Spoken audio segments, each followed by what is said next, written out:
Welcome to Uncomfortable Podcast. I'm your host, Lamore Royster. I'm Lindsay. Thank you for joining us. Yeah. So, what are we talking about today? What's the nonsense? Okay. All right. So, one of the things that you mentioned, you said, how come men don't get up for women on the train anymore? Yeah. And that is something I too have noticed over the years. And I want to ask why you think. Oh, no, because I don't do it no more. And I don't do it for a reason. And Okay. that reason is women is very harsh on men. So I want to give them like a reality check that. Wow. So this is revenge. We're not gonna, please your needs anymore. Okay. So all that holding the door, all that, giving up my seat, I'm not doing it. Okay. Unless she's special. What? Okay. Why do you feel that suddenly women don't deserve that? That something happened? Did somebody do something to you? No, society in general, and everything you see. Do you get up for pregnant women? Yes. No, see, kids and pregnant women, yes. I feel like kids can stand. Yeah. No, kids and pregnant women, yes. I give up my seat. Kids have more energy than all of us. I give up my seat for kids. Okay. No, but a woman by herself, no. An elderly woman, maybe. No. Maybe. Why? Why is it maybe? It depends on my energy at the time. I'm sure you have more energy than the elderly woman or elderly man. Even if it's all elderly people, like it's totally fine. Sometimes I'm tired, so like I don't play steady. So you don't think they're tired? They be all right. Then you be all right. Oh my God, have you ever been old before? Oh my God, no. See, this is the wrong topic because I'm like, okay, yeah. I don't know why people don't anymore. As a woman, sitting on the train and seeing how it's full of men, I shouldn't have to get up and let an elderly person sit down. I shouldn't have to get up and let a pregnant woman sit down because something that you guys are not, it's elderly. It's something you will never be, is tired and pregnant. And I'm sure if there was somebody you cared about, you would like someone to give up a seat to your elderly grandparent or your pregnant girlfriend or wife. I think that you guys would appreciate that. But yeah. That's so true. But sometimes in reality, that's not gonna happen.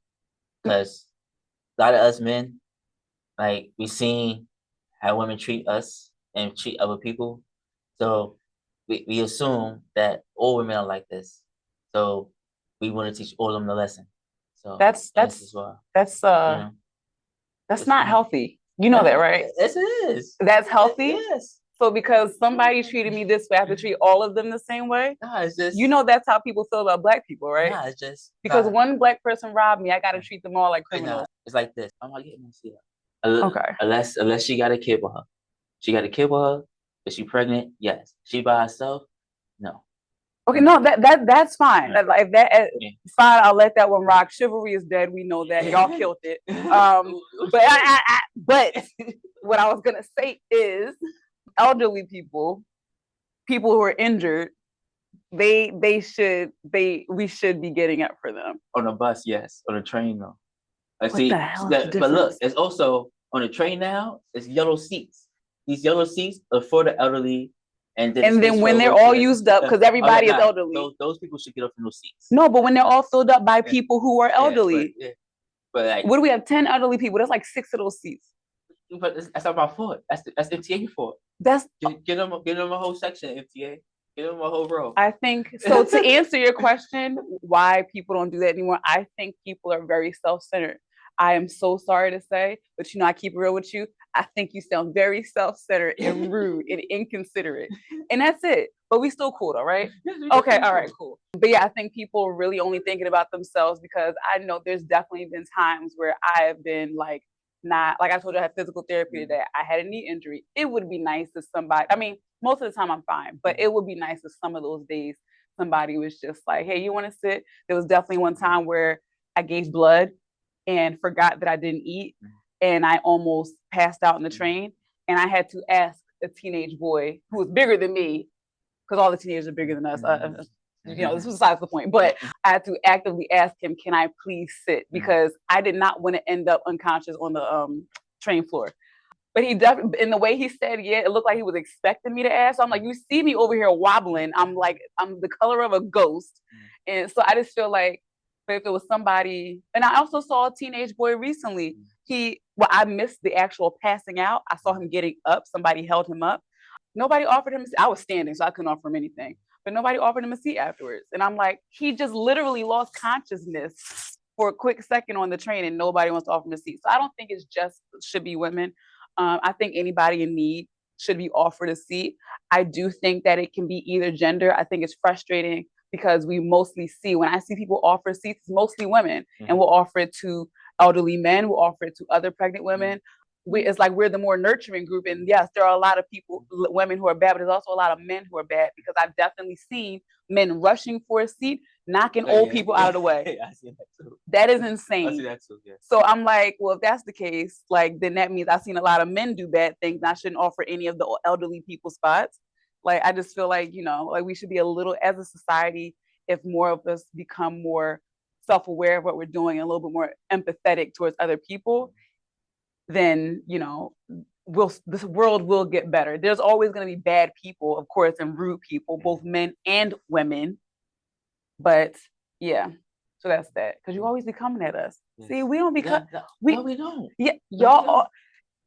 You always got, because women do this. Well, you ain't mentioned the men. All right. Have you ever cheated on somebody? No. Have you ever been cheated on? Knowingly, no. Oh, what you? If I had said yes, what would have been your response? No, you were just curious. Just curious. See, now I'm all round up. Okay, sorry. I'll bring it back now. No, I have not, and no, I have not. Knowingly, anyway. Like I said. Same for me. I don't know if I ever was cheated. Okay, that's good. That's a good position to be in. Yes, definitely. Yeah. It's unfortunate though, because should it ever happen, you find out that it did. That sucks. Nobody should be cheated on, but people make mistakes, right? I just want to know that you ever hurt somebody that way, like cheating on them. No, I'm trying to think of something that might be similar, but no, not really. Yeah. I cheated before, but in my younger years, I never cheated past 21. So it doesn't count.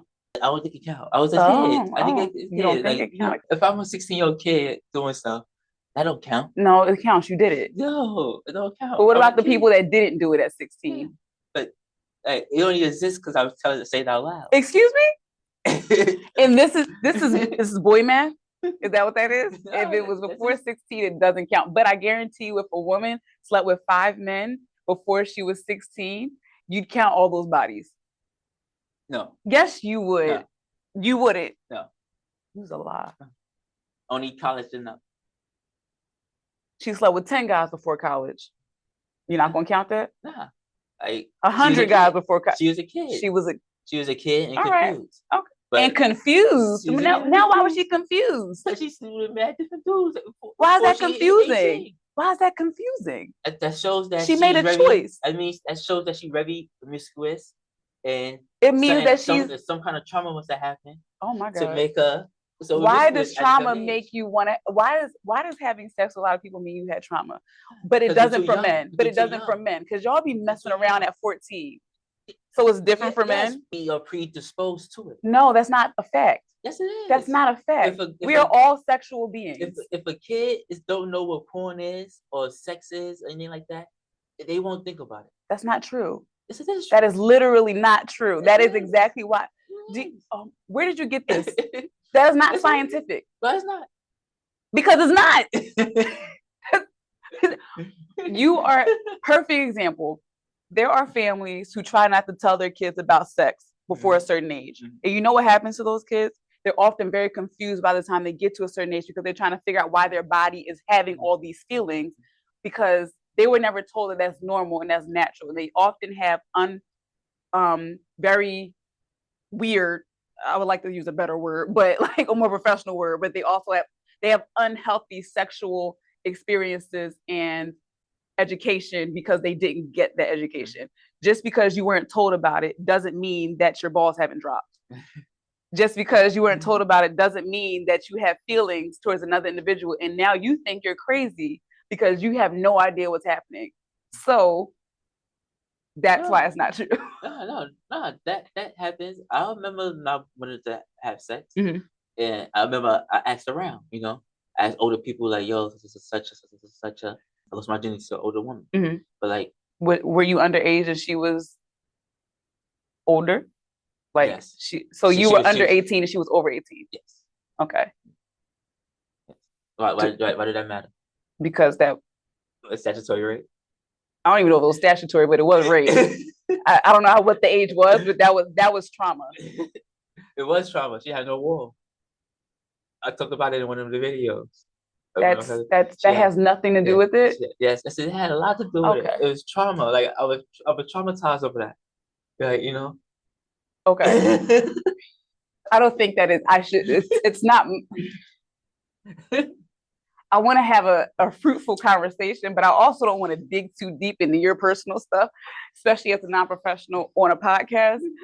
But what I will say is that was trauma because you were underage. You could not consent legally.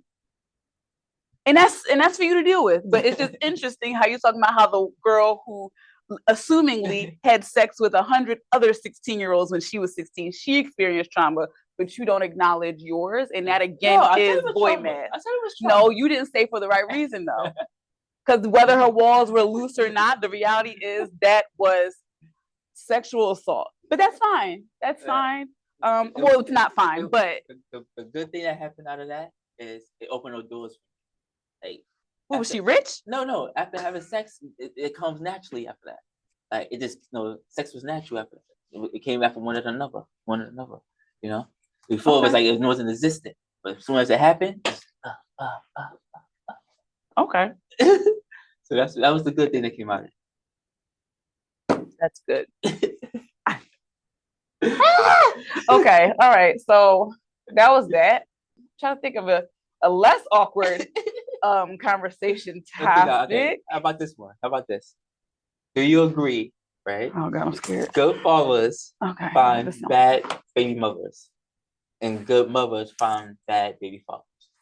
Yeah, it does seem to be the pattern. Yes. Yeah, I think bad people, I even think I mean, this may sound negative, but I feel like good people find bad everything, right? So good tenants find bad landlords, good landlords find bad tenants, good business partners find bad business partners. Like, I feel like for some reason, the world is just off balance and everybody, it's like a negative and a positive, but the negative always affects the positive. And now that positive person has the ability to be negative. It's a whirlwind of craziness. But to answer your original question, I do feel like that happens often, often enough for when that doesn't happen. I'm just like, oh, that's good. They both get along amicably. It seems like you agree. Yeah. I don't know why. I would, if I were to just take a shot in the dark, I would say it's because oftentimes good people are a little bit naive, and bad people, for lack of a better term, are a little bit more predatory. So if you are someone who, even if you don't know at the time that you're going to screw somebody over, if that's in your nature, I feel like, you go for somebody that's great, and then you do what you do, you screw them over, and then that person gets the short end of the stick. Because if you notice, a lot of negative people don't find other negative people. It's kind of like they just know, I'm not gonna mess with them. Yeah. Because it's like you might be meeting your match, but I do feel like a lot of positive people are a little bit naive. And like me, for example, I feel like all people are terrible. It just is what it is. You have to prove to me that you're not. And I think that's what protects me from getting in a lot of stuff. In my entire life, I've been in like 2 negative situations, and they were like friends. I'm trying to think, am I lying to you? There was 2. Yeah, just about, like, more or less. But it's, those have given me, they tell me what to look out for, because those people, I don't think those people started out with negative intentions. I'm not gonna lie. Also, I was younger. We were all younger. So I think that they didn't even know that they were gonna be the way that they are. But at this big age, we kind of know who we are and we know what we're capable of. I feel the same way. Like, every situation I've seen where the father was a good person, the baby mother was horrible. And it's in situation I've seen the father was a bad person, the baby mother was a good person. Like you usually get beat on or something like that by the person, or even this emotional abuse period. You ugly, that. Right. You know, just tearing the person down. So yes. Yeah, I don't know why opposites attract like that, but I do think at a certain point in your life, you have to take responsibility for the fact that you choose certain people. I can't tell you how to not do that. Mhm. I know therapy helps a lot, trying to get you to understand why you do the things that you do, what makes you tick. But the reality is, at the age of, at least by the age of 25, you should be realizing that, hey, I have a pattern. By the age of 30, definitely 35, 40, you should start realizing like, okay, it's me. These are bad people, but I consistently choose the same type. What am I doing? Yes. So that's that. What's your opinion on women who accept cheating? I feel like that's a little open-ended, and you know I'm long-winded. So give me an example of a situation. Okay. Don't press them on cheating. If the woman calls, as long as it's not a certain time, they allow the phone call. Are they married? No. Are there kids involved? Could be. In fact, Okay. yes, a kid. In this situation is where I get this question from, yes, it was a kid involved. Okay. The person that has accepts cheating. Okay. I feel like anyone who accepts cheating obviously does it for a reason. It could be security. A lot of times in relationships, and it goes both ways, men and women, especially in today's time where women make a lot more. I think if you, let's just say, don't have a secure home to go to, aside from the one that you live with your partner, you might accept cheating because you get cheated on or lose your roof over your head. I think I would choose a roof over my head if you truly have no options. Sometimes safety. People, when they are caught or you tell them, I don't accept a certain thing, they start whooping your ass. So there's that. Sometimes people have this false or inaccurate notion that keeping the family together is the most important thing when raising a family.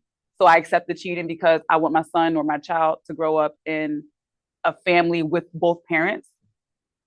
In that situation, I feel like that's wild and it never works out. You're doing more harm than good for the kid. And sometimes people just, I don't know, sometimes people's self-esteem is just that low that they'll accept it. So I feel like there's so many different options. I'm sure I've missed a few, but that's how, so it depends on the situation. If you are trying to make sure that your child has a roof over their head and that's the only option so far, and you're just trying to at least figure it out or let it rock until you get it figured out, accepting cheating is then a survival method. What do you feel? Totally agree with everything you said. I just also think they realize the person going to cheat regardless, and so why try to stop them? And I think they just accept that. Yeah, which means you have very low self-esteem. Yeah, unfortunately. Do you think the woman should cheat back? I think that's up to you. I think I definitely believe in an eye for an eye. Or just break it up. Or just break it up. Period. It totally depends on the situation. If you're planning on staying with that person and you want to feel like you even the playing field, then you should cheat back. If you just feel like I don't deserve this, I'm not playing this game, then you should walk away. It depends on you and what you can live with. I feel like I said, I can be, you can do me wrong for no reason. I may not respond. Like, I'm not the person to like set your clothes on fire. Like, I'm not Lisa Left Eye. I'm not going to fight you in the street. Like, that's crazy. But, you know, to get you back in ways that it hurts, I wouldn't put that past me. But I also wouldn't put past me just saying, I'm not playing this game with you. Because at the end of the day, I feel like when you do that back and forth, nobody really wins. Especially you, because you're doing that only because you got hurt in the first place. Does that make sense? Yes. What would you do? If you got cheated on? If I got cheated on? What would you do? I definitely just break it off. Okay. Immediately. That's healthy. Yes. Would you at least ask why they did it? No. Okay. I don't care. It's none of my business. You know, they felt like that. So, yeah. No. As long as they felt like that and they did it, there's nothing for me to say. Okay. So, question for you. Do you feel that sometimes when people cheat, there was a reason why, and you should be open to listening to the... I don't think it's a reason why. I just think it was a moment that happened, and it's either two scenarios that happened. They were somewhere, and they was having fun with somebody and connected. You know, spur of the moment. Yeah. Or it was something that's planned. They had a crush on that person for a while, and they continue to go around that person. But why did they get to that step? Is my question. It could be anything. It could be, like I said, they like the person, or it could be that they're not getting something at home. Yeah. But so in that case, would you say, you know what, I have been doing blank, blank, blank. Let me at least figure out what I did or what we can do together. Like, obviously it depends on the person, but if it's somebody you love, maybe depending on how it's done too, because everybody cheats differently, right? If you find out she cheated because she got pregnant by some guy, it was the pregnant part that got that had the same thing with the guy. Like for me, right? Like, okay, cheating is one thing, but now you're bringing a whole life into the world. You got that one. It's time for you to go. Maybe I would ask out of curiosity, but I think my plan is I'm not raising somebody else's baby that you share.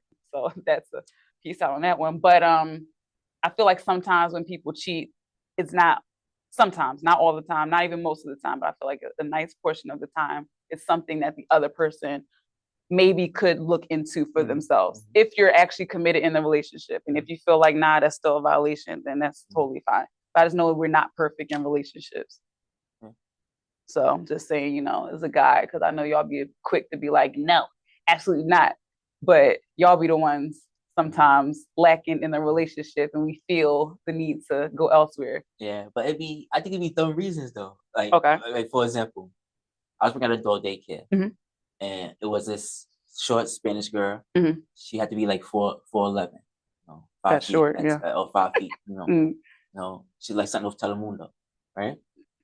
So because she was short. that's the way she looked at. Oh, okay. The red she was like lipstick, one of the like one of the hosts, like something you see on Telemundo or Instagram.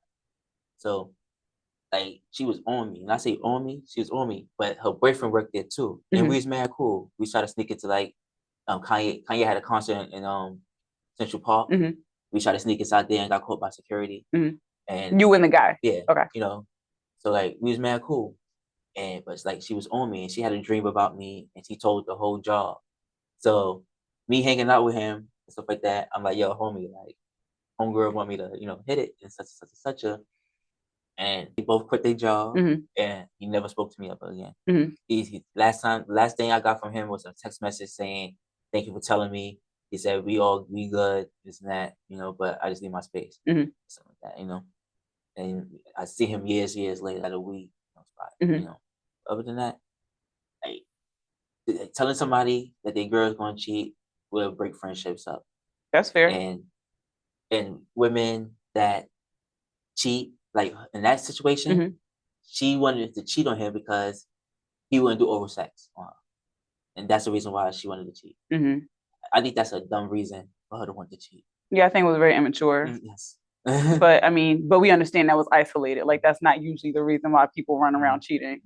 Yes, I was just saying, like sometimes it's just dumb reasons like that. No, I agree. People have really very, very, very stupid reasons half the time for doing what they do. And then when you actually speak to them, you're like, you see how that didn't make sense, right? Or how that, And like, if she wanted to cheat, why would you want to go down on her? You don't know that, but right? Like, you know, she know that she messing with other men. Yeah, so, and that was definitely selfish, and because there's diseases and stuff, and that was wild. It sounds very immature on her part, but you know, I also feel that, I mean, because not everybody is right in the situation, right? If that's something that you're not going to do, then you should break up with her, because that's what your partner is expressing that they would like in your sex life, and you're not going to do it. So you should say, I don't think this is going to work. That's fair. It's no different than asking for a threesome or an orgy, or like if that's not something you're willing to do in your relationship, then end it. Yeah, I told her no mad times. And she just kept, you know, being very aggressive. Like, so I was like, yo, I'm gonna tell him, and I told him. Yeah, as you should have, because yeah, I think even if the roles were reversed, I think that is something that you should have done, even for your safety, right? Because stories can be spun any kind of way. Yeah, she's my boss too. Yeah. Oh, she's my boss and his boss. That she didn't want to keep her job. Y'all didn't have an HR. The next day they both were gone. Oh, I felt like they quit. I don't know if they quit or they got fired. They just didn't show up. I don't know what happened. I just know the next day they wasn't there no more. That sounds HR-y. So glad you're not in that situation anymore. Hopefully he isn't either. That was years ago. Yeah. It's just something that always stuck. I'm sure, because that's awkward. My boss and that's very uncomfortable. Because People. The owner knew and all that. That's like I said, they was going the next day. After that, anybody that had a relationship or try to have a relationship got called in on stuff. And like I got called in on something totally different. It was over something anti-Semitic. The owner was Jewish, she was Jewish, and she said I said something about Jewish people. And did you? Yeah. What I said was, I'm like, it's something, it's got an ish at the end. It's not real. I'm like, it's something bluish. Is it blue? And that's what I said. So what does that do it? She took it as anti-Semitic. It's Jewish.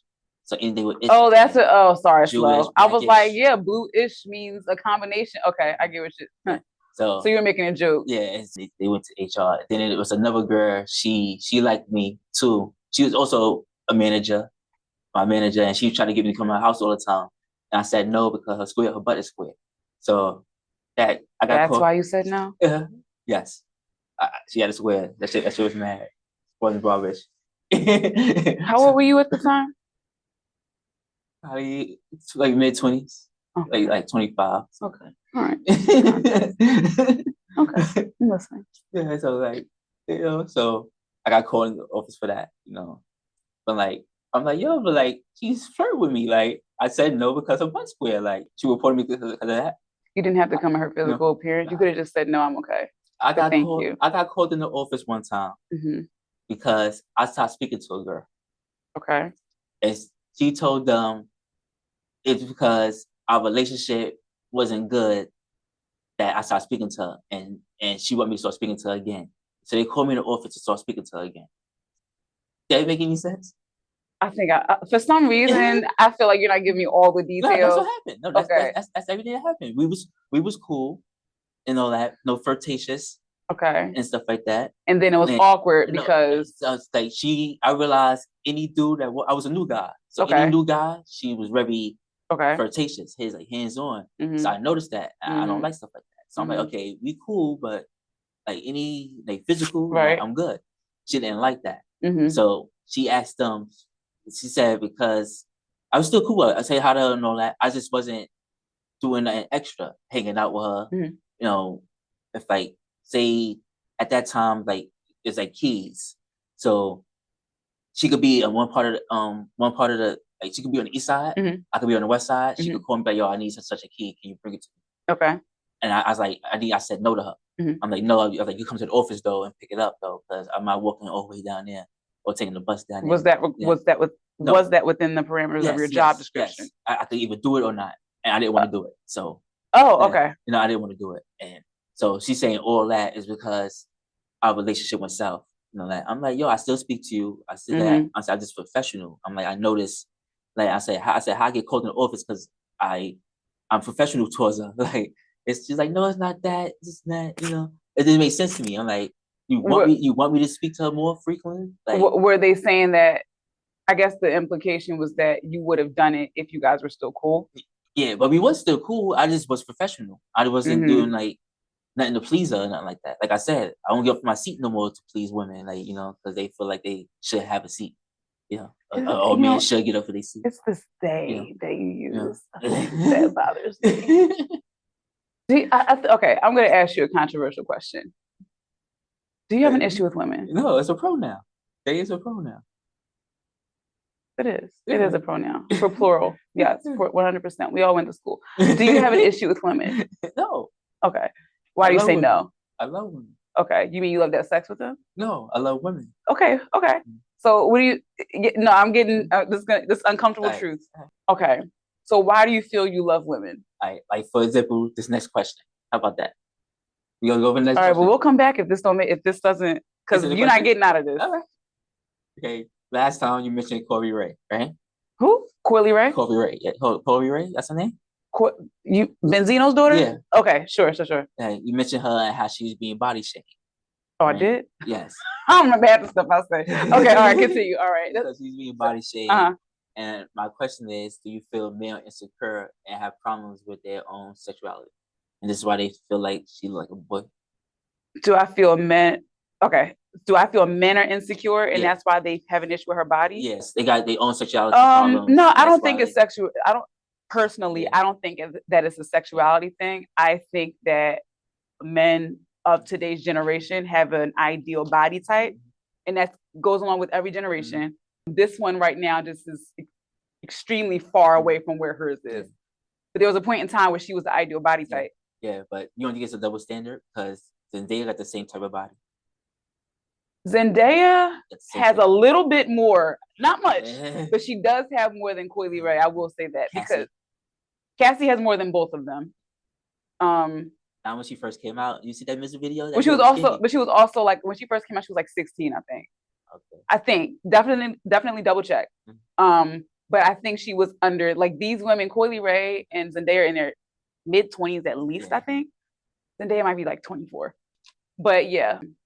But no, I think the difference of what I'm thinking about, and I could be picturing this wrong, what Coi Ray lacks that the other two have is still some type of waist to hip ratio. Does that make sense? So like Zendaya is small, and she doesn't I wouldn't call her a hippie woman, but she has a little bit more, like even an extra inch will do it. Like I noticed that for myself, and I was like, if I just had like 2 more inches of hip, like I'd be in a different situation. But instead I lack those 2, and I'm like, so that means I think Koi's issue is that she also like has no chest, she has no butt, she has no hips, like she's truly just straight up and down. I think that's the problem. Okay. Because Ariana Grande she gets a lot of it too. People always say she looks like a child, which sucks because she's like my age. The girl from Modern Family, she had an eating disorder. That's why she was so skinny. Yeah, I don't. Haley, I think was her name, at least in the show. Yeah, I mean, it's really. I do think it sucks. I mean, but at the same time, does it? Because every generation has an ideal body type. Like Marilyn Monroe was not a small woman, and everybody loved that voluptuous body at the time. There was have you heard of Twiggy? No. Okay, if you look up Twiggy, she was an ideal body type. She was like a model at some point, and she was truly built like Coi Ray, and everybody loved her look. She looked like Coi Ray, but also like if Coi Ray had an eating disorder, people just wanted to look like her. And then you had a point where Kim Kardashian came out and started getting her body done, and it was just like, and up to this point, we're still looking at Kim Kardashian's plastic surgery body as the ideal body type. So what I mean by does it suck is everybody has their time, but 9 times out of 10, I feel like the women or the body type that's typically shamed are women who are heavier, women who don't have large hips, or women who do have large hips and do have big breasts. Like usually they're the women where it's just like, oh, you're fat, like you're plus size, you're this, you're that. So yeah, it's unfortunate for her self-esteem and mental health though. Nobody should be shamed. Because you got thick women, you got fat women that got that's flat chested or A cups or B cups. For sure. The biggest woman I ever dated had like E's, and those days never moved at all. They never bounced, nothing. So okay. So I think it's stupid to even look at that. She's already a beautiful girl. Yeah, a beautiful woman. And like right. See, and I did the same thing. I said, girl, I forgot she's grown. Yeah. And unfortunately, I will say, like, but also real quick, not to cut you off, but to the point that you just made by accident, she doesn't give the most like mature womanly body image, right? So I could see how men might be like, she looks like too much of a child, and that's weird. People felt, like I said, people felt the exact same way about Ariana Grande. Like there was, if somebody can think that you are still a teenager, like nobody's gonna think I'm a teenager. But if somebody can still mistake you for a teenager, I could totally see why a guy, especially a grown man, would be like, this is weird. Yeah. Taylor Swift got the same body type, similar body type too. Yeah, she does. You don't like Taylor Swift, do you? I don't. But I don't like her either. I can't stand her. Or that football player. I hate hearing their names. I'm so glad the season is over though. Like I hope it doesn't pick up again when the season starts again. But they'll put the real soon. But hopefully he will lose this time. Yeah, or they'll find somebody else to be all wrapped up in COD. But yeah, no. But I will say this might also be a little controversial. But typically, Black women are built a little different than white women. So I would say that she's built like a white woman, and that is a lot of the time what white men like. Is her mother white? Say it again. Is her mother white? Is she mixed? Who? Coi Ray. Oh, I don't know. I mean, I know Benzino was something. I think he's black. Yeah. He got Zeno. It's probably Italian or something. I'm sure he made that name up. You think so? I think he probably just came up with that. But I mean, but at the end of the day, Benzino cannot pass for a white man. He's definitely black in some way. I don't know what her mother looks like though. Sorry, I'm sorry. Nah, he do like a dog though. He like a pit bull or something. I didn't mean to laugh. It says American. That's helpful. And I hate to say this, but he's not relevant enough for somebody to have like a detailed Wikipedia on him. Boston, Massachusetts. Oh, okay. Boston, that doesn't help either. It was from Boston. That's right. I thought it was from New York, honestly. It says his father was African American and Puerto Rican. His mother was a Cape Verdean. Cape Verdean. Okay, so his mother was from Africa and his father was black and Hispanic, which means both of them could have very well just been black. Yeah. But I don't know what her mother is. That'll give me an answer. I guess her mother Puerto Rican, because she said she's Puerto Rican and black. Okay, which still her Puerto Rican mother could still be. It could be Afro-Latina too. Yeah. So it's hard to say, but it's safe to say none of them are white.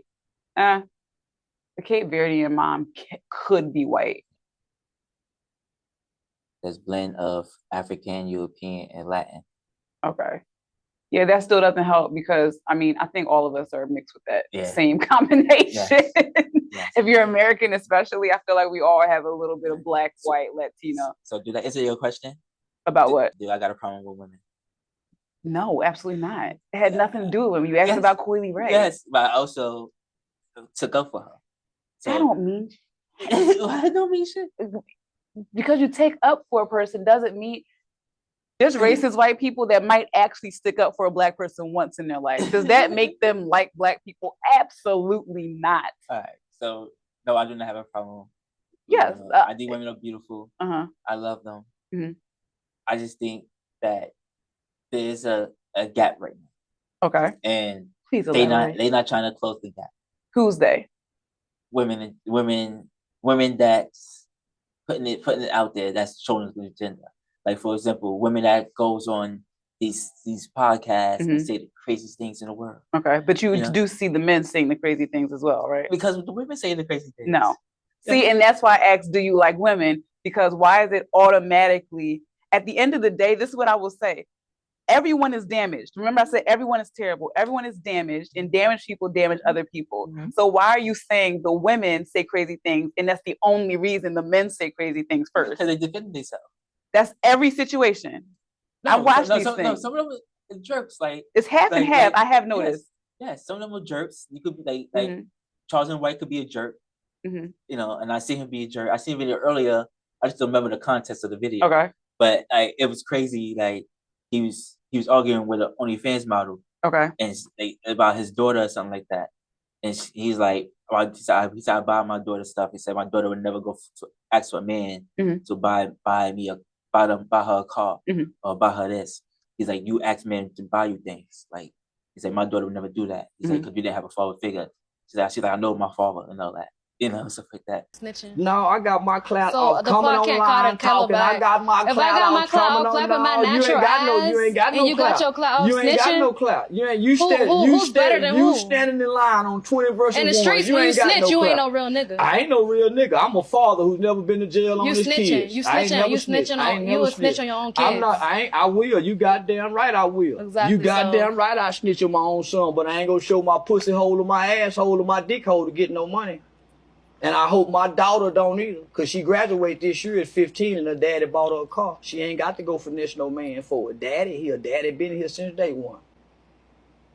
Okay, big ups to the snitch. You goddamn right, make that ass go to be quiet.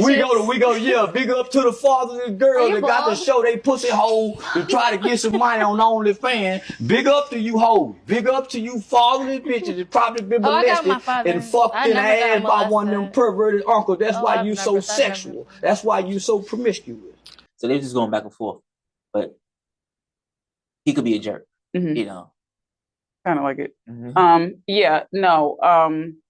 But as okay, I've watched not every single one of them because they kind of make me sick, but I watched a lot of these videos and I see women being disrespectful and I see men being disrespectful. And I feel like everybody right now, both men and women, are on the defense. And sometimes being on the defense makes you like put you on the offense. You know what I mean? Like it makes you offensive before you even need to be.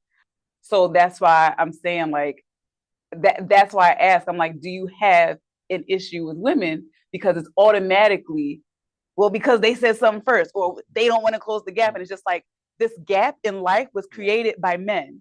But men don't control sex though.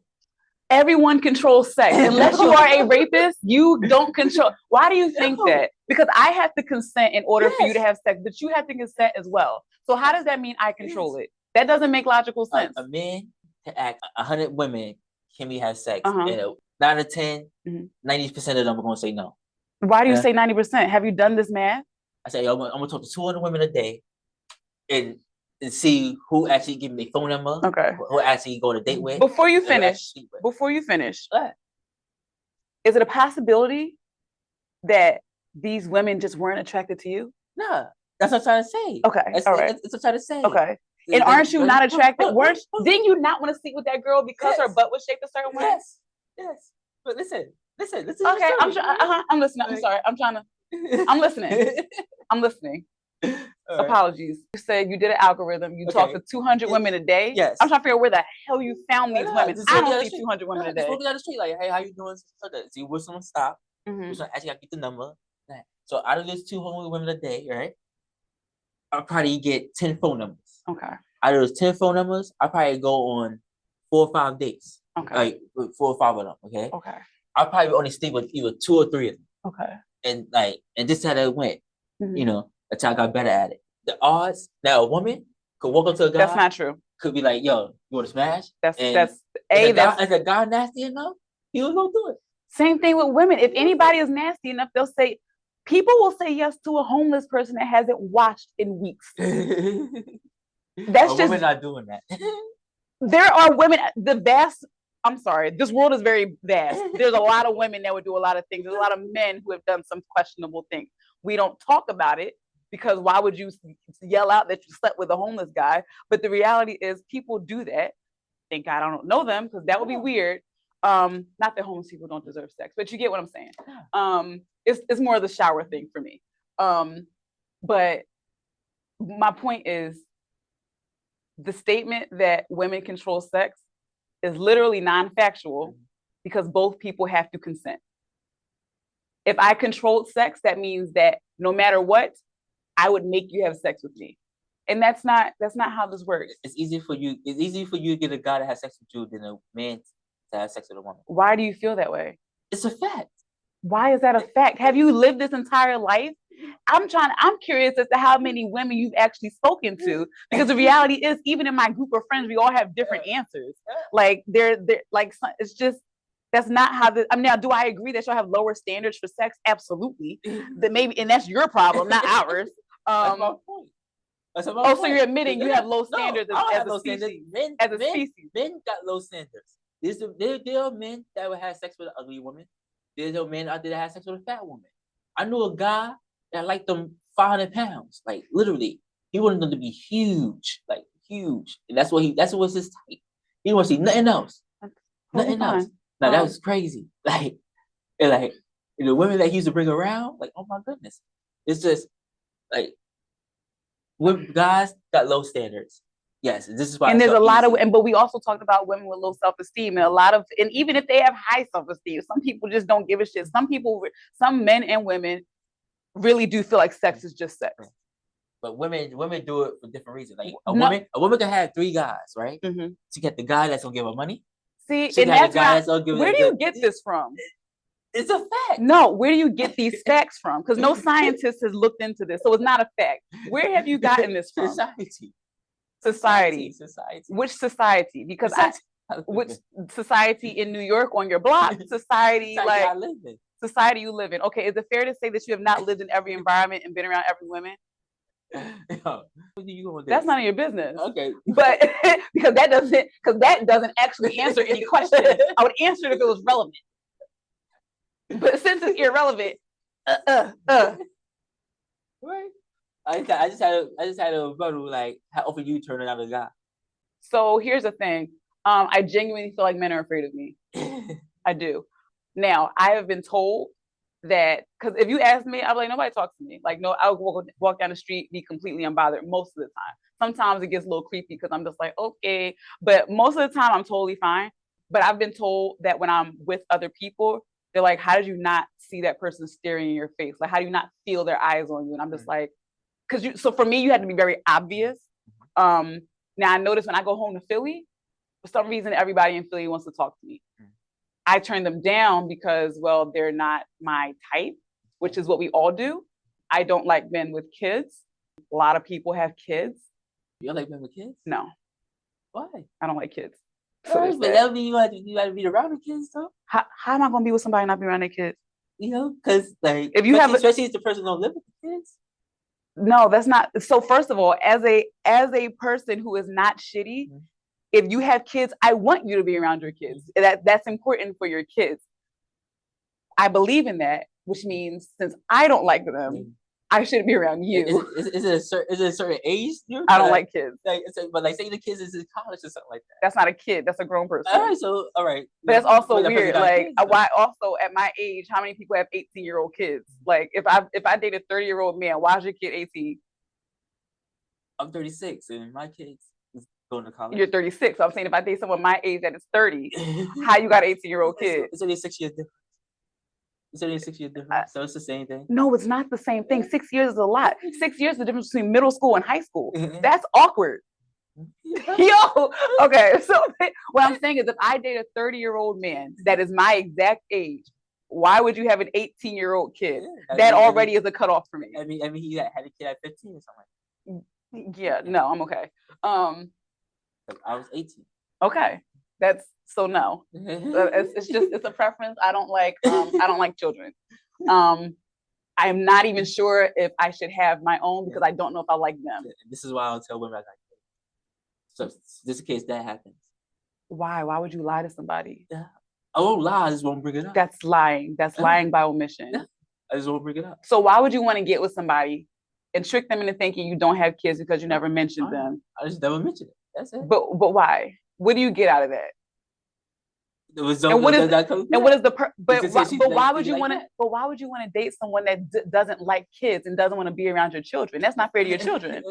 Hey, like I said, if you're gonna marry someone and be around them and live with them, and they say I don't like kids, and you want to bring your kid over, what space is that? Like, how uncomfortable is that for your child? You know, if it's a newborn or something like that, yes, I understand. Even an 18-year-old, your 18-year-olds in your life. Huh? Are they in your life? They visit you? Yeah. Okay, so if you live with a person that you are with, let's just say you're in a relationship and you still haven't figured out, she still hasn't figured out that you have kids, why would you put your kids or that woman in an uncomfortable position? I just know. I just won't invite her to the gathering. That's all. So she lives with you. See, like that's totally different. That's a whole nother topic. So like, only when you're dating. Like, yes. You would lie by omission. Yes. Like, I'm not letting no girl live with me. Like, I'm not doing that. That's so much. So you're never getting married then? I was married. So you're never getting married again? No. Okay, no. Got it. No. So you're going to be in a relationship, a perpetual relationship for the rest of your life with someone you don't live with? Multiple people, yes. Unless I find the right person. So you don't. Unless I find the right person. I gotta find the right person. That's all. Yes. So if you find the right person, and this person, you have not told them you have kids, and they don't want to be around kids. Oh, no. In that case, you would tell them. If they don't like no kids, I might want kids again, or something like that. So especially if I'm going to marry them, I might want kids. So no, it's not gonna work. Okay. So then why lie or why not mention? I'm talking about just dating. Like we was to bring up like I don't want kids. I'm definitely never gonna bring it up around.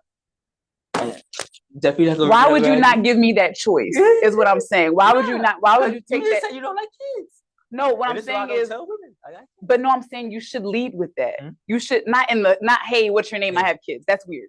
I'm saying within the first meetings, you should be honest and upfront about someone and say, by the way, I have kids. Is that a problem? Like because y'all like to omit shit, I'll ask, do you have kids? I don't think. I'm just saying. I'm not gonna answer it. And that's not fair. It happened to me the other day. I was out somewhere and the girl asked me, "Do I got kids?" And you lied. I said, "Ken," and I walked away. Oh, so you didn't get her number, or you did? Like you're not talking to? No, I gave her my card and stuff like that, and we talked for the rest of the day. It's just I just never answered the question. That's not fair. I just want you to know you're a shitty person for that. No, I'm just letting you know. I'm not answering it because, like I said, like you. At what point are you? Why are you not answering it? Because you want to have sex with her, and she might say no to you. I might want to spend some time, yeah. So But not just sex. I might want to hang out or something like that. So you're using her and use it under false pretenses. That's what I'm saying. You want to spend time with her and get something out of it, which is, it could be time, it could be sex, it could be any of those things, it could be dinner. You want to get something out of it, so you decide to omit information that she asked you to actually give her. Yeah, that is using someone. It's my choice. And but you didn't give her a choice. You see how that's not fair? That's not fair. You didn't give her a choice to say, no, I'd rather not mess with you if you have kids. I'm not pressing her for information. Pressing? Yeah. She didn't say what's your fucking blood type. She said, do you have children? I'm just saying. It's my choice to answer it or not. Just like, if she got a question. So ask her if she has HIV and she decides to omit it. Then that's something totally different. Oh, is it? It's still a lie. And she wanted something out of you, so she used you for it. Look at how I asked you how many dates you go on. You said none of your business, right? It's none of my business. You got a right to. We're not dating. We work together. You don't want anything from me but to show up on time. Like, that's totally different. And it also didn't. But you got a right to say no. I had a right to say no because it wasn't relevant. We're not dating. It's not relevant. But we're not dating yet either. So if she asks you don't want to date me, so it's not relevant. I'm talking about her. I know exactly. So I'm saying, oh my God. Oh my God. And I just want you to know. I want you to know, and I'm going to let the record show. I am saying this. Your issues with women, I can honestly see, come from you being an ass. That's it. But I still fuck with you though.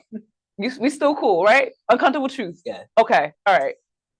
Yeah. Next. I'm not telling women I got kids ever again. Ever again. Because she might say no to you, and because you obviously you feel like you have a right.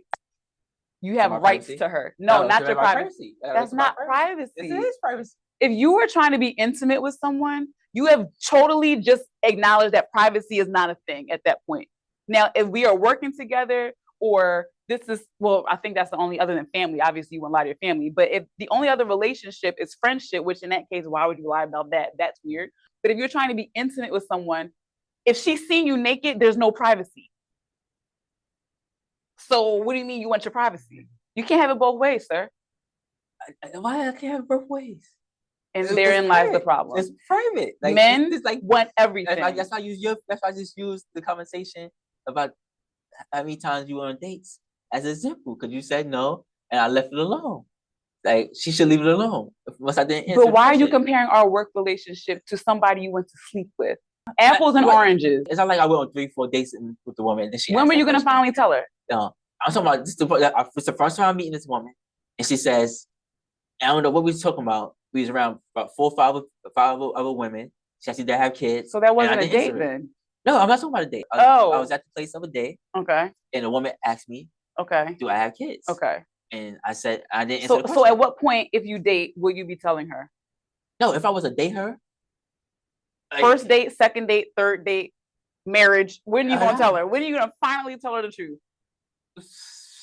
Like, so somewhere down the line, before marriage, something like that. No, no. First, like, second, third. Where are we?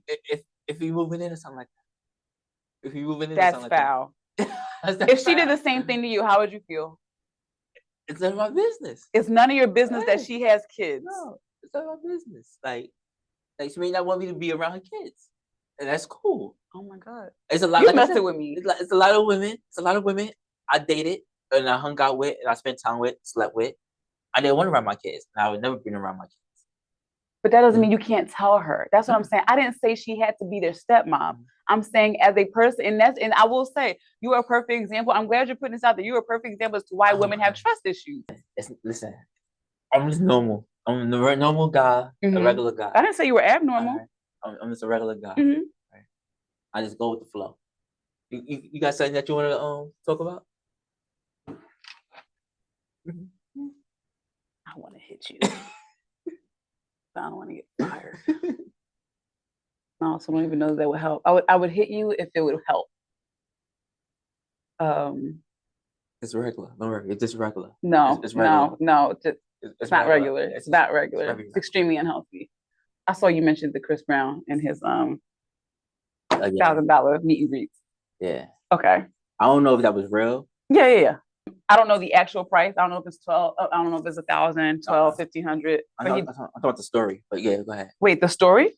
Yeah. Go ahead. Oh, about them. Somebody broke up with somebody, right? Yeah. Their fiance. Yeah. Oh yeah. I don't know if it's true either, but I do know that it came up as a conversation on social media. Like, should you let your girlfriend go see Chris Brown and do the meet and greet? My answer to that is let her. She's grown.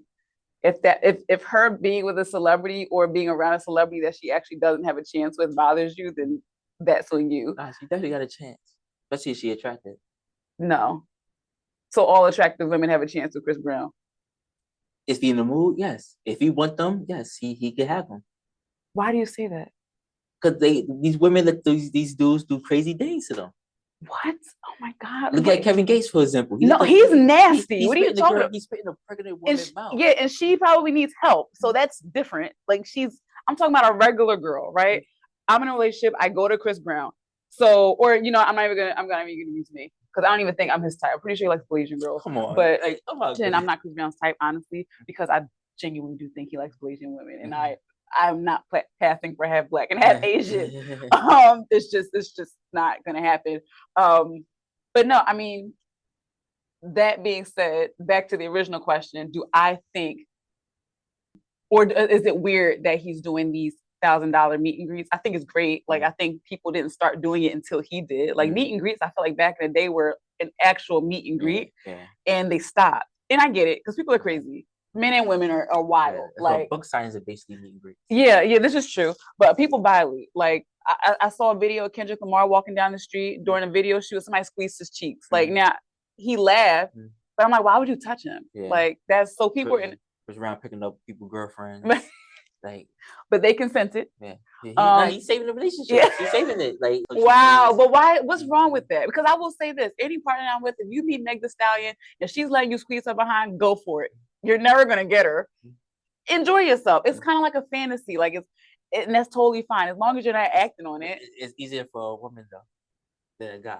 Me Megan Thee Stallion, yes, she probably will human me. But Chris Brown, if he wanted that girl, he could have her. Especially if she giving that type of power. Why? Okay. Like, and this is why I asked. Okay. Let me rephrase this. By you saying that if he wanted a girl, he could have her, that makes it sound like he has autonomy over women that he does not have. No, he got autonomy over women that idolize him. Yes, so but that's everyone. He like certain conversations. Megan has autonomy over men that like. And then also it's still at the end of the day, why are you not acknowledging the fact that a lot of women who are in love with Chris Brown are very loyal to their partners? Listen. If Megan Thee Stallion is a dude pop up in Megan Thee Stallion DMs, and she interested, yes, dudes is gonna go running, right? But it's not realistic. She's not gonna hook up with random people. Okay. Neither is Chris Brown. These celebrities do fly people out. These celebrities do end up with people's DMs, and we only see a couple of them where you see the girl. Like, I see one video, a girl, she got flown out by Little Dirt. Then let you know she was with Little Baby. Then Little Baby passed it on to somebody else. Little Baby all proper. Yeah. And then went to another person. Like, so basically she was around 4 different celebrities in a span of probably like a month or two. And these dudes just keep flying her different places. So you never know what she was doing. She may not have did nothing. She made it sleep with all of them. Or any partners, any friends. You know? You see Chubbs get Drake hand-me-downs. So like, who's that? That's Drake security. Oh, thank you. Sorry. It's a joke. That's what Kendrick Lamar said. Oh, okay. So it's a joke. I'm still breaking down. I'm super late. I'm still breaking down half that. I mean, I really like the song, but I'm like, oh, I don't know who these people are. Continue. Yeah, you know.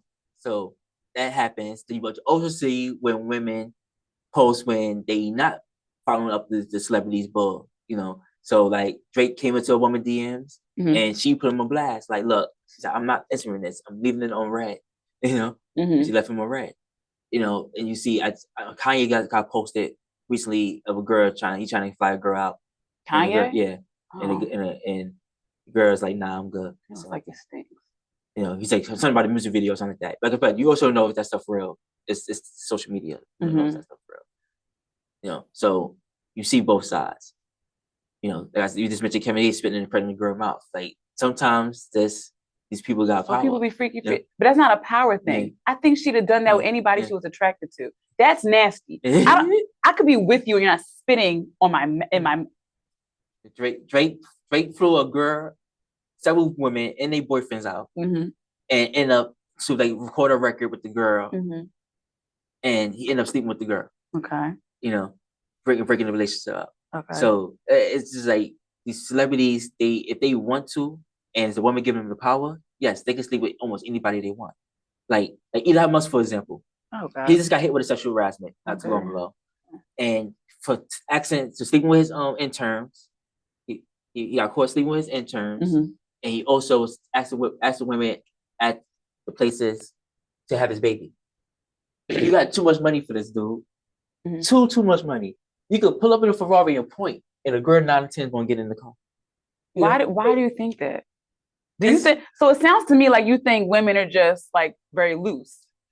Some of them are. You don't see the videos of the guys with nice cars, and they talk to the girl. I'm good. You know, some of that is just like skits. It's like skits and like rage baiting, right? It could be. Yeah. It could be.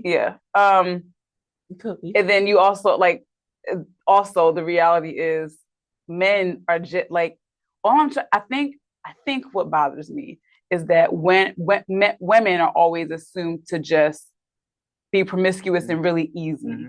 And the reality is that's a perception, but a perfect example is when around one of our podcasts a while back, we were talking about Lori Harvey, and you just assumed, not just you, but like society has assumed that she slept with all the men that she's hung out with.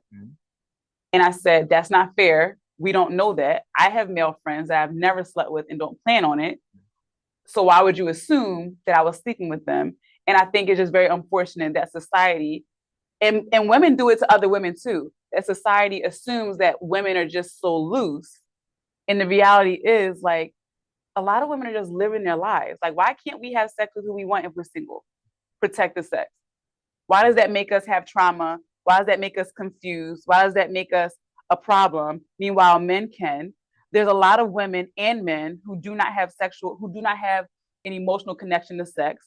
That's not a disorder of any kind. It doesn't mean anything. Sex, to some, is meaningful because that's what we've been trained to think. And some people, it's just an act. That's totally fine. The goal is to not have emotional sex with somebody who doesn't think that it's emotional, and that's when it's a problem.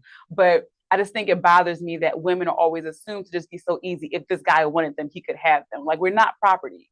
The guy put up on Ferrari or 125. Every woman not gonna go try to talk to right, because I'm damn sure not. You know, but they all gonna be women that's gonna women who specifically want a man with a Ferrari. It's attracted to that car.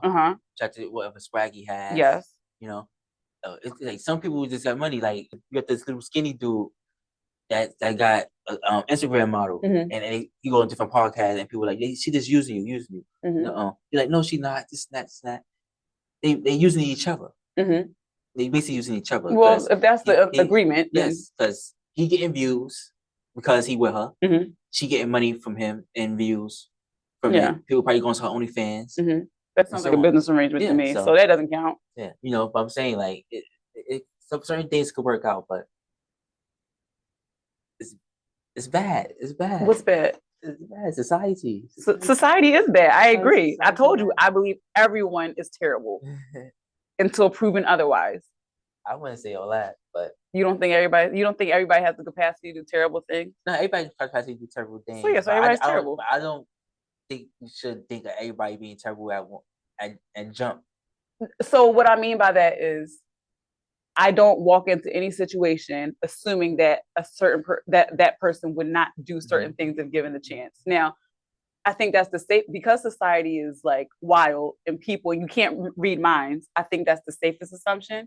Like, for example, if I go on a date with a guy, right, I should assume that he's a serial killer. Now, that being said, doesn't mean that we don't go on dates, but it does mean that if he invites me to his house, the first date, maybe I shouldn't go because I don't know you enough to know whether you're a serial killer or not. I don't think you'll ever regret being cautious, is what I'm getting at. So even let's take, you know, a romantic relationship out of it, even friends, right?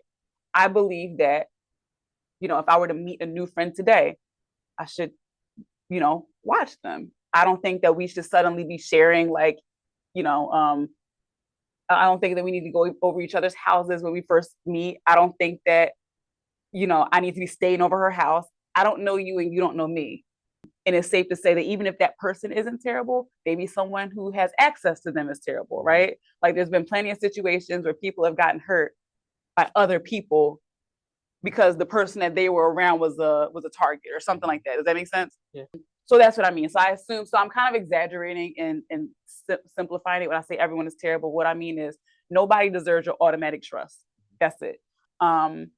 You should build on that and then maybe then even still, that's not foolproof.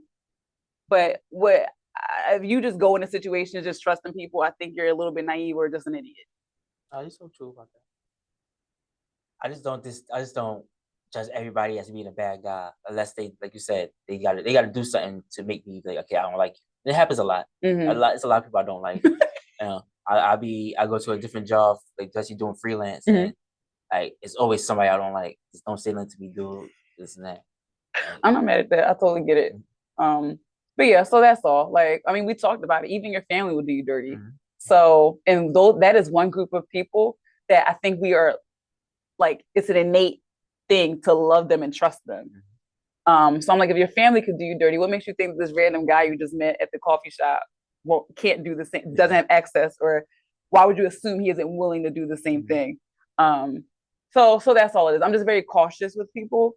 I don't like to give out a ton of information in the beginning because here's a perfect example. Somebody tried to log into my email. It's from someone in Singapore. I don't know, it was sold in Singapore. So I'm like, oh shoot. And then I said to somebody, I was like, why would they want my email? Like because my brain doesn't work that way. I'm not trying to scam anybody. I'm like, what can you do with my email? They were like, everything you do is attached to your email. I was like, oh shoot, that's a good point.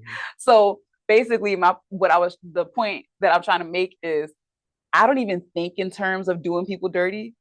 So you can very easily get over on me if I'm not watching because I don't think that way. Like, how would I know that you looking at my phone one time would give, or do they still have those things where you put your phone near it and it takes all the information off of it? Yeah. Why would I think that you sitting near my phone, you would take all the information off my phone, right? I'm not thinking about that. I don't know what those devices look like. I don't know how to use them. So my point is, if you just go into every situation being a little bit cautious, you don't have to find out the hard way that somebody could just rob you. Definitely. I always think like that too, to a certain extent. Like, for example, like selling weed one time, somebody asked me to deliver the weed. So I'm like, yeah, just meet me at the train station. Nah, come in the house. But it's like the image is so dark and all that. It's like, like why you get the lights off? It was awkward. Like you talk about coming to the house and all this. Like who else is this? Like so I'm like, no, forget it. So you gotta do that judgment, So I could have went there and got robbed or something like that. Yeah, no, for sure. So and then people be like, nah, like I remember before weed was legal, you go out and get weed from somebody. And it's just like, I remember I used to always say to like the potheads that I know, how do you know that weed is clean? It's like, oh, because it's my boy. How does your boy know that weed is clean? Like he had to get it from somebody else, got it from somebody else. And also, this isn't a new thing. Like people have been known to lace their weed with things. And not all the time does the person who's selling it know that, right? So I'm like, it's just a level of trust that we give a lot of people without them working for it. Like because he gave you weed a lot, because he helped you out those times you were broke, he's your boy now and he would never drug you. Nah, that's so true. I bought weed from somebody once and I bought it. I'm like, why it smell like this? I'm like, the smell sounds so familiar. Yeah. I'm like, yo, this is what it smell like. The Indian can, that's the money, that's freshener, the Indian can, it smells like one of those. He's like, nah, I don't know what you're talking about. So one day, this is years ago, I was in the shelter. So I go to his room, and because we had single man rooms. I go to his room, and he had the Indian can there. I said, yo, you said you didn't know what this was, man. I said, you just spraying your weed with this shit, man? Like, he's like, nah. I never bought weed from him again. I knew the smell. Yeah. I'm not crazy. Yeah. That's great. Yeah, no. Yeah. So and not assuming he was doing anything on purpose, but like, you know, just people, yeah, that's that. So yeah, it comes. Go ahead. No, I was gonna say it comes off negative, but it's really just the safety precaution. I feel like everybody should have to an extent, right? Not go up and be like he's a robber. Like I'm not making assumptions. I'm just saying you have the space to be a murderer, a cannibal. I don't know.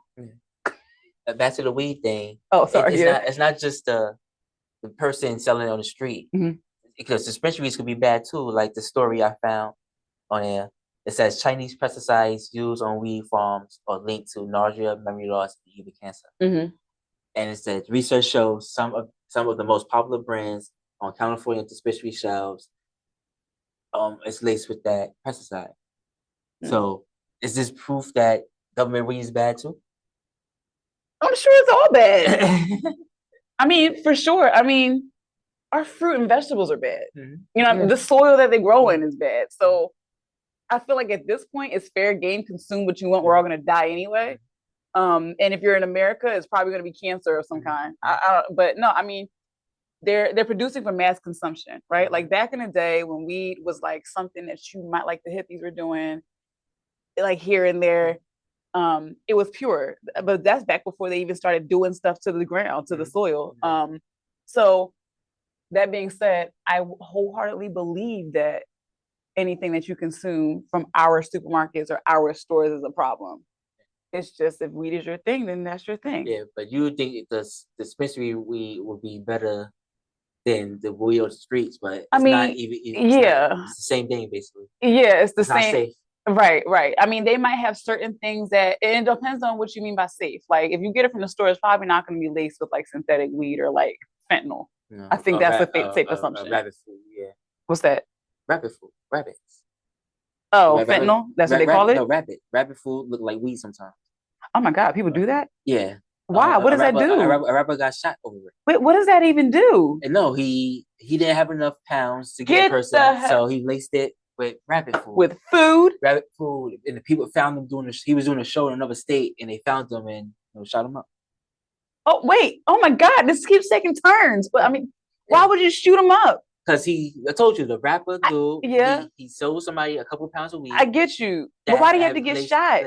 Because he took somebody's money and they, it's drugs. I'm not meant for this world. It's drugs. Okay, all right.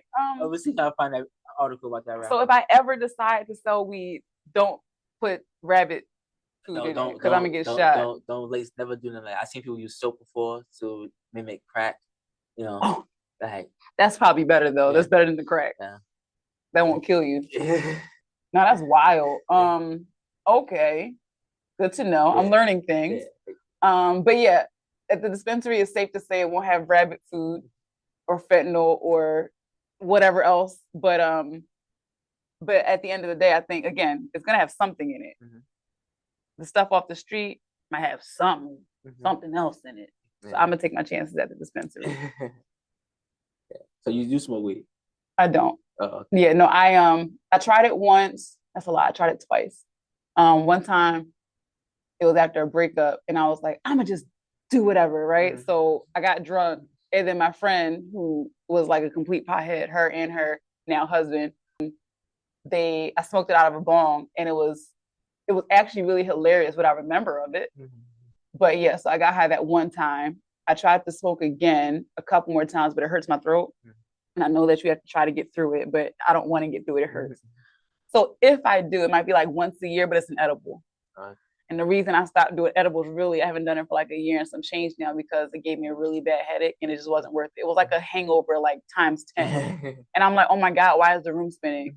And then I'll eat like one memorable time after having an edible, I had onion rings. I had tres leches, French toast. I think I had a quesadilla too. And I fell asleep with like an onion ring in my mouth. And I don't remember anything. And I remember being on the phone and I was like, oh, this might have been a separate time. I was like, I'm hanging up because it's getting really hard to make sense. Like my head knew what I wanted, but it wasn't So I mean, definitely great experiences. I like it. It's just a headache. So I'm like, it's not worth it anymore. And then I eat like $100 worth of Uber Eats. I can't even afford it. Because who wants like something healthy in the house after you're high? Also, the first time in a long time, one of the times I got high, I had KFC. And what's the best thing I ever had?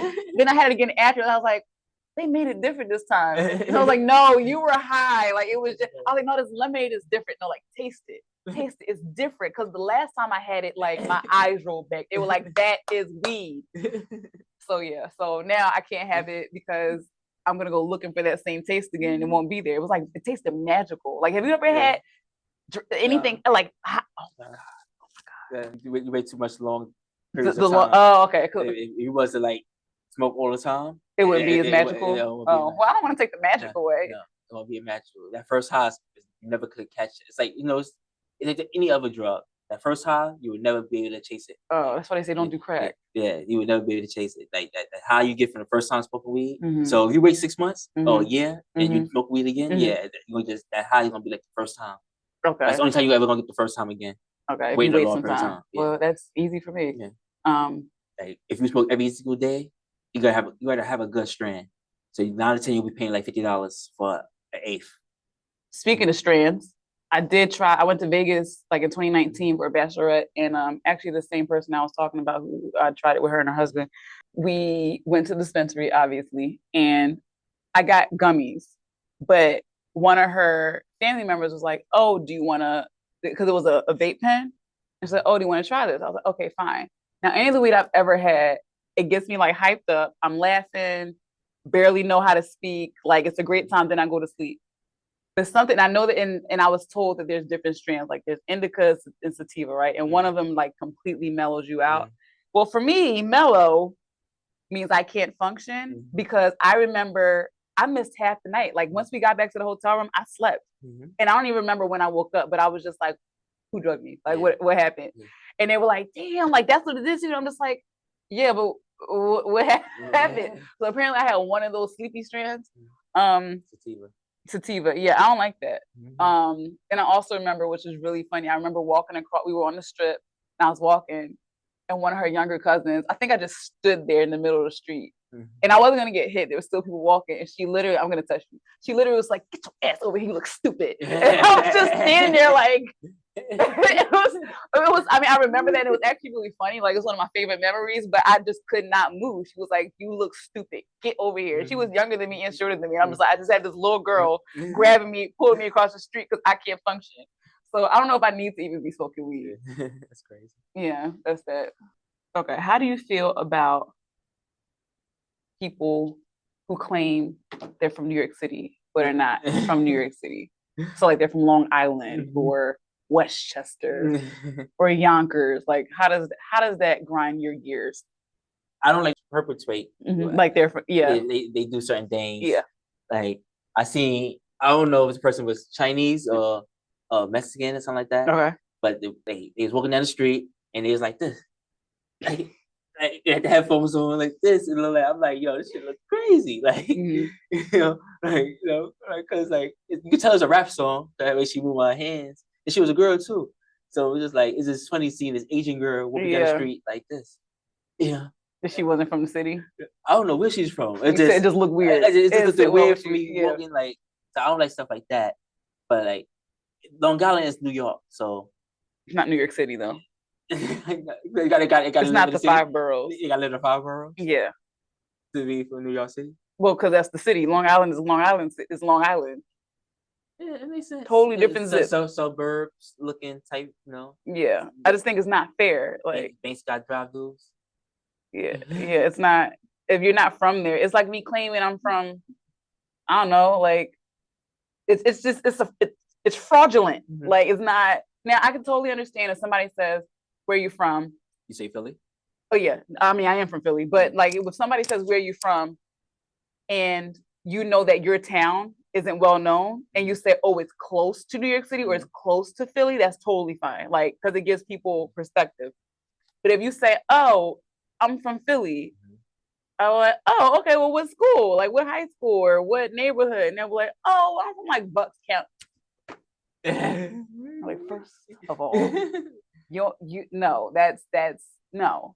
Like, first of all, even when you're from New York City or you're from Philly or these major cities, these cities are big. And even people who are from that city still have different experiences. But there's something where there's like some type of experience where we overlap, right? Like you may not have the exact same, like if you're from Brooklyn, you may not have the same exact experiences as somebody from Queens or Staten Island, obviously, but there's something that overlaps, right? Especially from the projects. Right. You know, all projects is the same mostly. They do look alike for sure. And that's talking about like the happenings of it.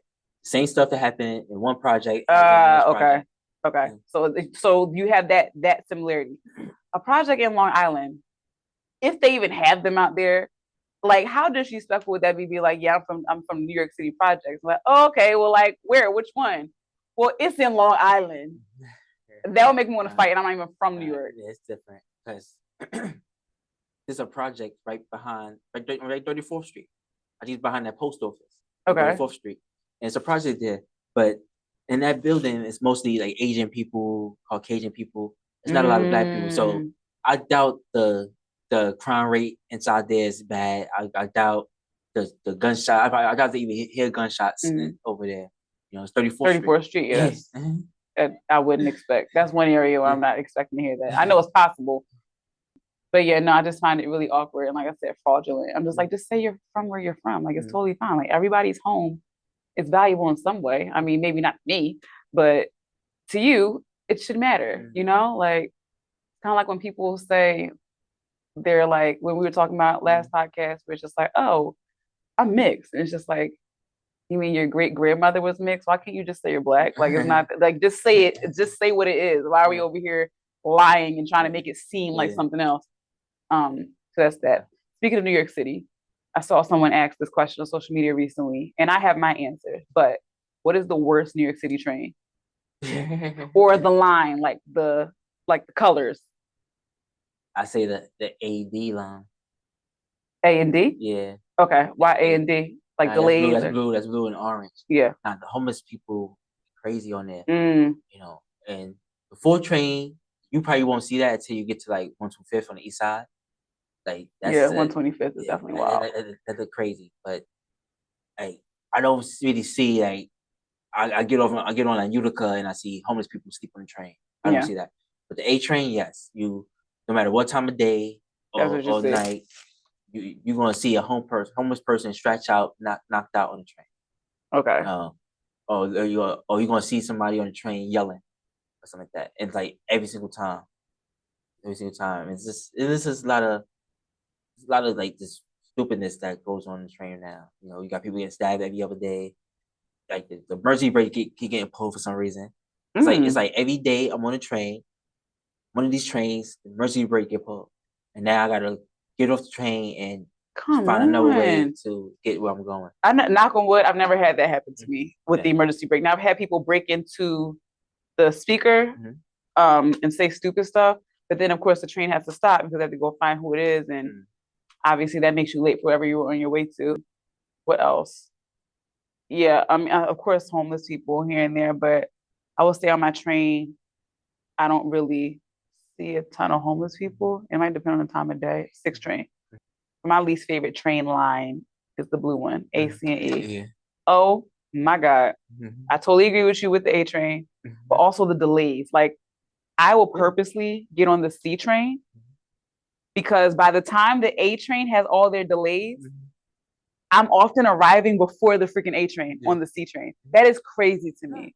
Like, I mean, not crazy. It makes sense. It's just frustrating because I'm like, I could be stopping at every stop and still beat you. Yeah. So that bothers me.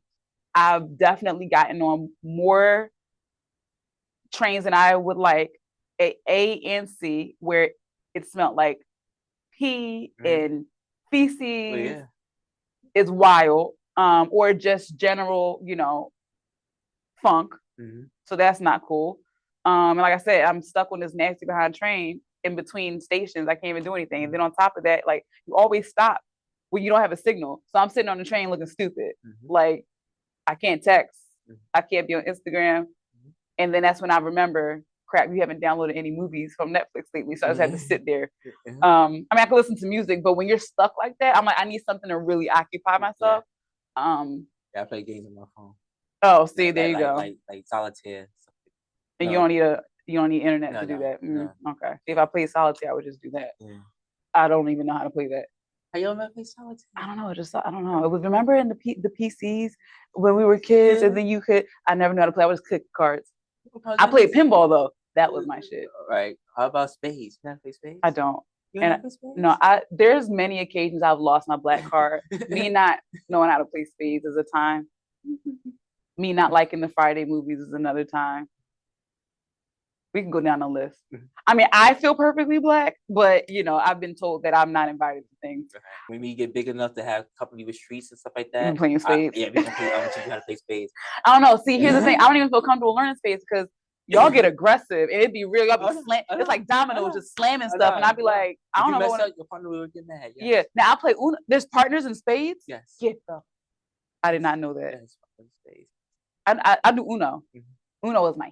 And I understand why it gets like so it's like bloody. Checkers, but that's like checkers though. Oh, that's like playing checkers. No, that's like rude. chess. No.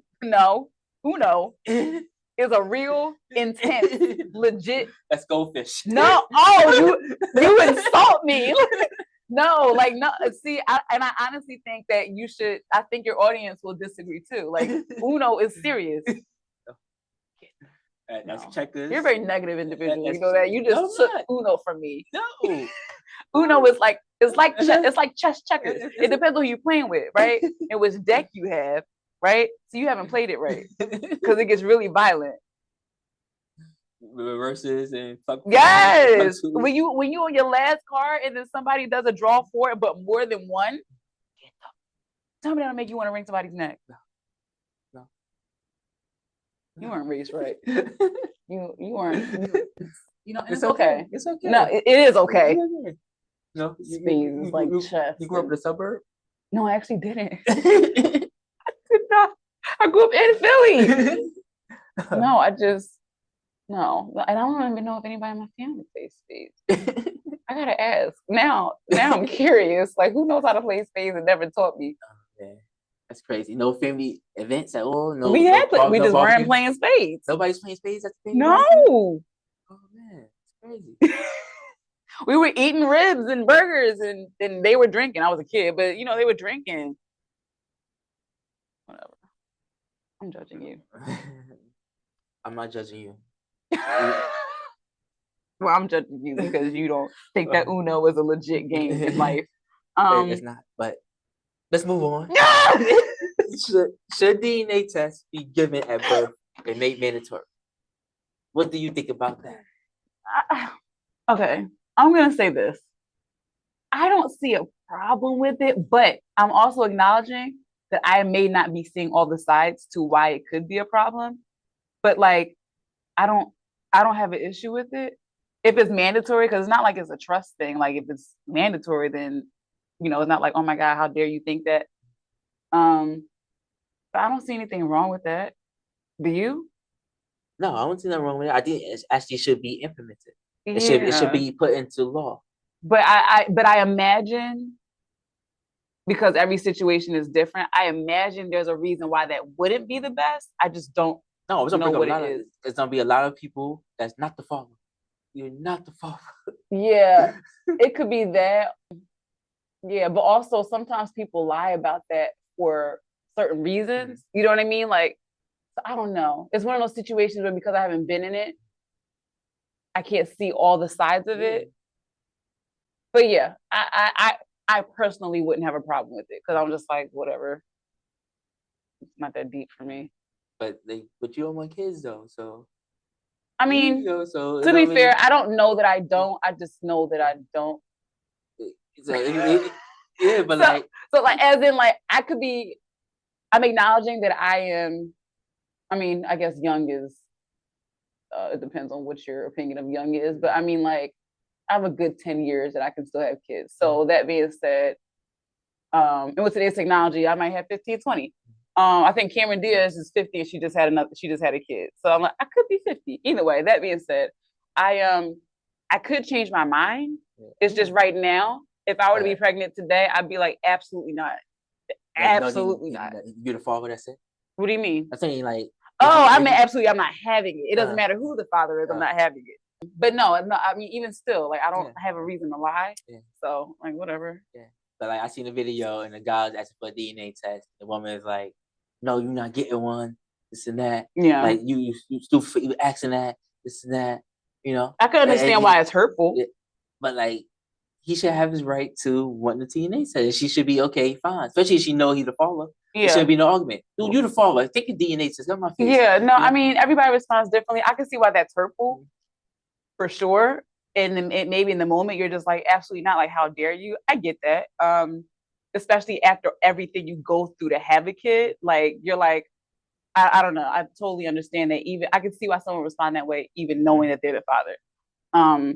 That's why I said I wouldn't mind it being mandatory because, you know, then there's no, I don't have to. Now, could you be doubting me? Sure. But I don't know. Like, but it takes a lot to get your name with that birth certificate. You sign it. To take it off? Yeah. Oh, okay. So I think that's why it should be mandatory. So no guys be able to get trapped and all that. I wish I got DNA tests for both my kids. And like now it's just too late. It's like me doing it now is just pointless. So you don't think they're yours? It's not about that. It's just I wish I would have did it. Why? Just to make sure. So you don't know if they're yours? I feel like they mine, yes. Okay. I feel like they mine, especially my daughter. Mm-hmm. I feel like she's mine. But it could possibly be like people could just look like each other. You know, they could have resemblance and stuff like that. But oh, they look just like, you know, but really I got no blood at all. Mm-hmm. You know, so I mean, if you wanted to do that, you still could. I mean, there's a lot of stories online about people finding out the kid's not theirs. For sure. After they turn 18 or they getting married. Like I seen a story about a guy and his daughter gave him an infertility test. And they basically the whole family infertility test, and they found out none of the daughters was his, none of the kids was his. It was his best friends. You know? Yeah, it's messy. So every time a barbecue happened, that dude was there. And they got married. He was the best man. And he's the father of all his kids. Yeah. You know, and they grown now. The kids are grown now, and like the mother, you know, he was spitting up from the mother. So, you know, he was married somebody else. The mother went into like psych ward and stuff like that because she couldn't cope. You know, or find somebody that's going to love her because the dude didn't want to be with her anyway. You know, yeah, I guess it was fun enough of them to sleep with each other behind the dude back. Once the dude knew, he's like, oh, okay, I'm good. You know? Yeah, no, that's crazy. See, people be crazy. People be wilding. But yeah, so whatever. Do you feel like? Oh, how do you feel about? We mentioned it earlier. How do you feel about this new wave of balloon popping dating shows? Talking about the stuff that's on your Instagram and all? Yes. I think, like you said, so that could be staged too. It could be, but let's assume it's not for the sake of this conversation. I feel like it's a waste of time because I think people just want to embarrass each other. So the guys want to embarrass the women want to embarrass the men. You know, and I think before they doing the boom popping, they was just like lining up and the girls saying pass, smash, like that, or the guy play pass, smash. You know, after the girl went, and if the girl said not smash or pass whatever on the guy, when it was his turn, he would do the same thing. And if she was disrespectful to all the guys or most of the guys, they all would disrespect the girl. So I think it's a stage. It's not real. People trying to like find and stuff like that. And like if I was to do it, I would want to take it seriously, you know, and actually, you know, smash pass, and actually, you know, take one of the girls out just to see what happens. You know, not just, you know, showing up for some views. Yeah, I hear you. No, I definitely I think it's degrading for both genders. I'm not gonna lie. I feel like there's some nice guys that go in there and they really think it's gonna work out. And I feel like there's some nice women that go in there and they really think it's gonna work out. And like we talked about earlier today, the worst people end up with like the best people, right? And not that they end up together, but you have a really nice person that's dating everybody and the whole line could be assholes. You know, so that's uncomfortable. But I just feel like dating is an intimate thing. You ask questions, you get to know each other. And I just feel like doing that on social media when you're popping a balloon, it's just really, I'm not in love with the idea of it. also I think it's really disheartening and can really be deflating when you first walk in and you hear all those balloons pop. And you don't even know the person yet. Now, I totally understand. Now, I will say, if hypothetically I was on that show, I saw somebody that physically I'm just like, absolutely not. I always wait until he started talking. Like, I just feel like it's just so, like, be a little bit considerate. Like, how would you feel walking into a room and immediately everybody says, nah, no. Like, that's ultimately what they're doing. I'm like, that's unfortunate.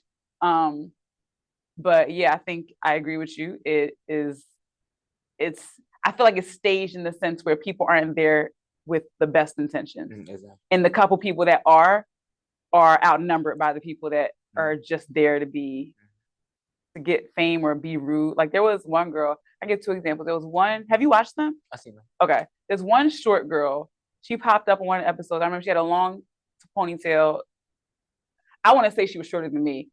And she was light skinned. That's all I really remember. But yeah, so it was one girl, and this guy walked in, he had a briefcase, and you could tell that he really put thought into what he was wearing. Now, it may not have been the best, like, based off your opinion, but that's what he did. And she just kept saying, you look like you dress like my little brother. I think it was him. She was definitely rude to a couple people, but I was just like, okay, why do you have to keep saying it? Why do you have to be that demeaning? Like, it was really annoying.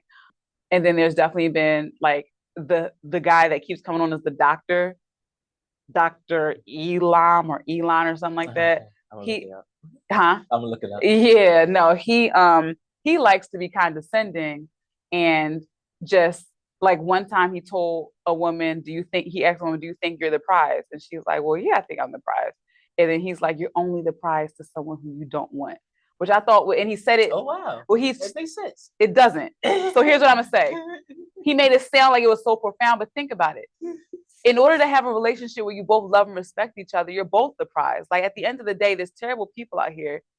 If you found somebody that loves you and is faithful and all those things that you want, that's a prize, period. So if you find a perfect person for you, she is a prize. If it wasn't a prize, then you wouldn't give a shit and you wouldn't be with her.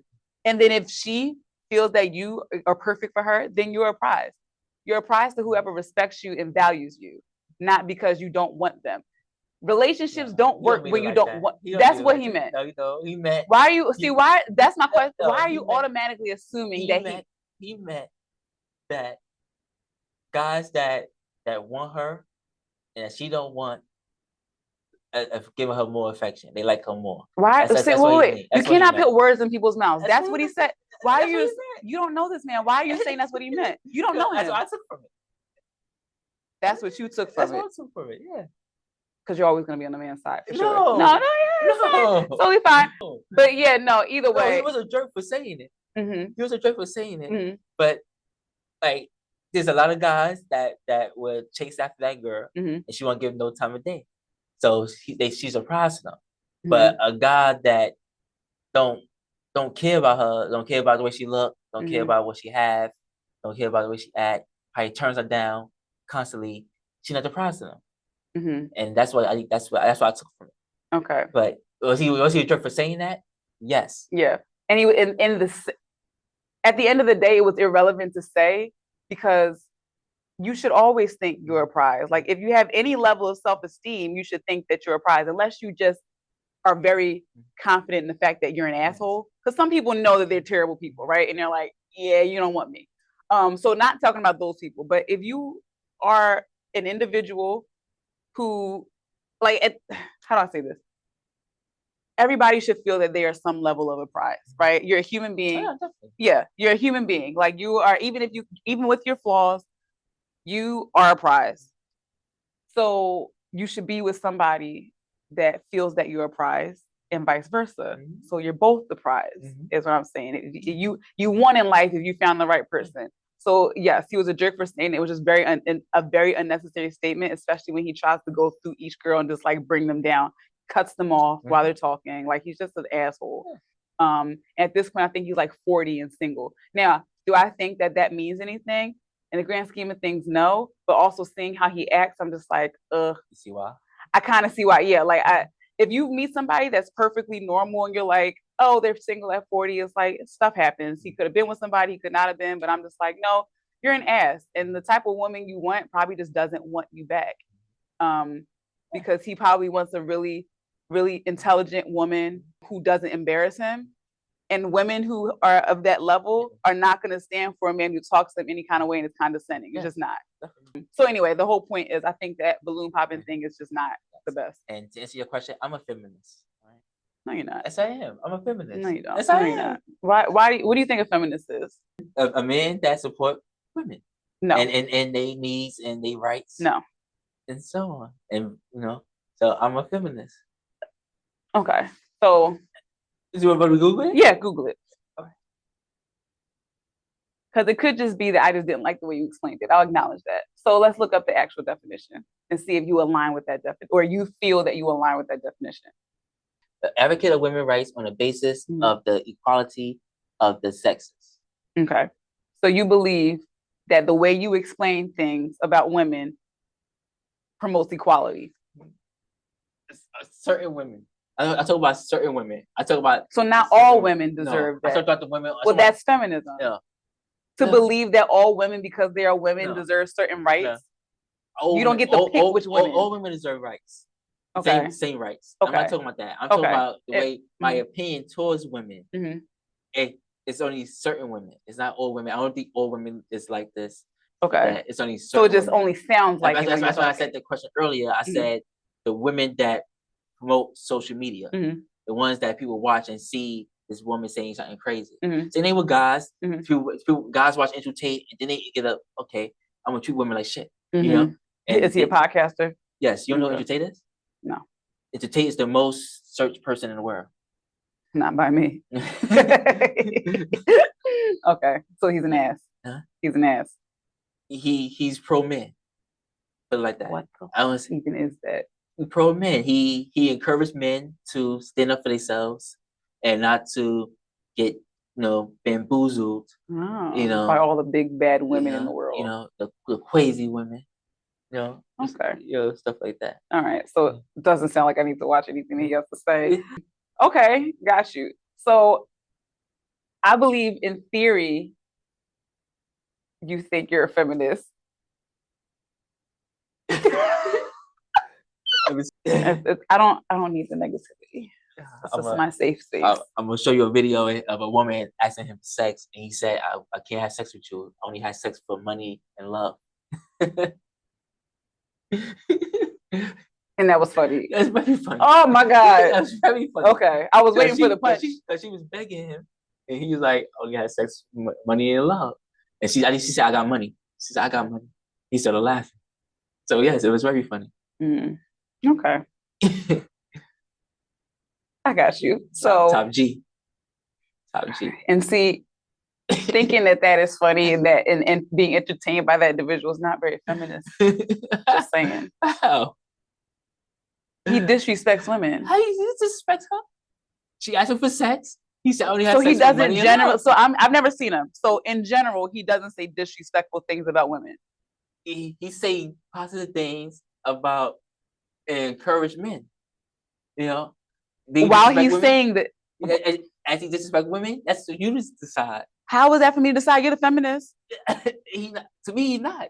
He's just encouraging men to do right. Okay. And that's it. I'm not. What's the next question, sir? Iman Shumpert and Tiana Taylor, stupid divorce. What do you think about that?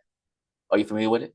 So they got divorced, and he originally said that he made a certain amount of money, right? So now the judge is saying that he makes a lot more. Is that what's happening? He makes 16 million, it says. Okay. And she makes 5 million. She makes 5. Okay. So the judge is saying that he owes her child support because of that, or alimony? He got to pay $8,000 a month in child support. Okay. She get $10 million worth of property. Okay. That they shared? That she shared during the marriage. And he got to cover 100% of the private school expenses for both kids. Forgot the head too. Okay. And he also got to give a one-time 7-figure payment. But the payment, the money is not disclosed how much. So, but it's definitely over $1 million. Okay. So how do I feel about it? Yeah, what you think about it? You think that was fair? I don't know. I don't know enough to know that it's not fair. Does that make sense? Like I mean, I hear what you're saying, but I don't know their situation and know that it's fair or not fair. If that's what he makes and the judge decided that based off of some type of calculation or percentage, then I guess it's fair. I think he kept the condo. At least he kept the condo that he mentioned, because he put a post. He said, I'm ungifting everything. I got you. He said that condo, I'm ungifting. Something like that. You got to keep the condo. Okay. What else did they have? I'm assuming the house. She got most of the stuff. Like Okay. I think he kept like a condo, like one house. And she has custody, I'm assuming. And she got like 4 properties that equals like 10 million. Okay. Like that. Custody of the kid, he got paid $8,000 a month. And he got paid for both kids 100% of the tuition. Yeah. Okay. Yeah. I mean, I'm assuming if she's the sole, because it's not joint half and half, right? I don't think so. Okay. I think she got so. So, I mean, I will say the person who has sole custody shouldn't have, I mean, I think they should have more. But it's, like I said, I don't know about their relationship and stuff like that. But with certain things, like properties, for example, like I said, she got most of the property. Okay. Like, I don't think that was fair. Okay. I don't think that's fair. And especially if they bought it together. And that's the case, I think those properties should have been sold and the money should have been split. Is it a possibility that he said, fine, you can have those, I don't want them? No, that's what I'm saying. I don't know. I'm saying, I don't know okay. I'm just saying, like, you're saying if he didn't have a choice, that's not fair? He should, it should be sold and split, especially like a lot of these cases, the person pays, the person with the most money pays. Like if you, it's a person dating Oprah, your Oprah don't match to Oprah money. So her buying the property is not a 10. Then you be like, oh, I got $1 million towards that. She'll be like, what the fuck?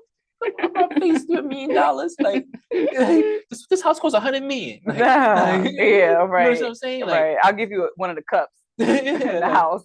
Like, you know, so like, so I think, so I can understand he, especially if he paid for most of the money, put most money up, or even pay for it outright himself, and now she get to keep all those properties. Yeah, I think that's messed up. You know? Yeah, I hear you. Then he got a 7-figure. He's got a 7-figure settlement. Like, how much money should she need? You know? Why is it about need? Yeah. I mean, sometimes you're just entitled to these things. Same way, other way around. Yes, but like, sorry, like I said, I understand he make more money, more money. Okay, but she's still rich. Like, like for example, Russell Brand, for example, when he got divorced with Katy Perry, she made more money. Okay. So he said, I don't want her money. I don't want your money. Just keep your money. Well, he did her really dirty, so it would have. It's the least he could do. I don't know. He cheated on her, son? What I remember specifically is he broke up with her right before she went on stage for a concert at her world tour. Like he texted her. Okay. And was like, I want a divorce or something like that. So that was sweet.